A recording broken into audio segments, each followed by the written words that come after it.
টিসিবির ট্রাকের সামনে দাঁড়িয়ে লাইনে ছিলেন পরিচ্ছন্নতা কর্মী নাসিমা বেগম। সংসারের কিছু খরচ বাঁচাতে দুপুরে না খেয়েই 1 ঘন্টার বিরতিতে ছুটে গিয়েছিলেন কম দামে চাল কিনতে, কিন্তু সেই চাল আর হাতে ওঠেনি তার। মঙ্গলবার দুপুরে মিরপুর বিশ্ববিদ্যালয় কলেজের সীমানা প্রাচীর ধসে চাপা পড়ে প্রাণ হারান তিনি। মিরপুর 2 নম্বরের লাভ রোডের কলেজটি প্রায় 120 ফুট সীমানা প্রাচীর ধসে পড়ে। দেয়াল সংলগ্ন সড়কে টিসিবির ট্রাক থেকে পণ্য কেনার লাইনে দাঁড়িয়েছিলেন নাসিমা সহ প্রায় 50 থেকে 60 জন নারী। এই ঘটনায় নাসিমা সহ 2 জন নিহত এবং অন্তত 6 জন আহত হন।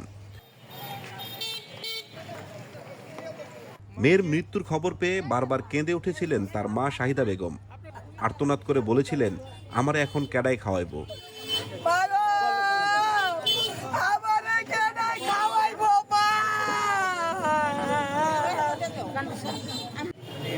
মিরপুর 2 জনতা হাউজিং এলাকায় বাসা ভাড়া করে থাকতেন নাসিমা।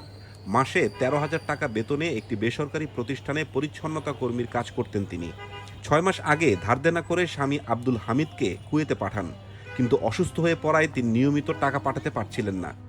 সংসারের খরচ, ঋণের কিস্তি, এমনকি মায়ের ভরণ পোষণও নিজের স্বল্প আয়ে চালাতেন নাসিমা।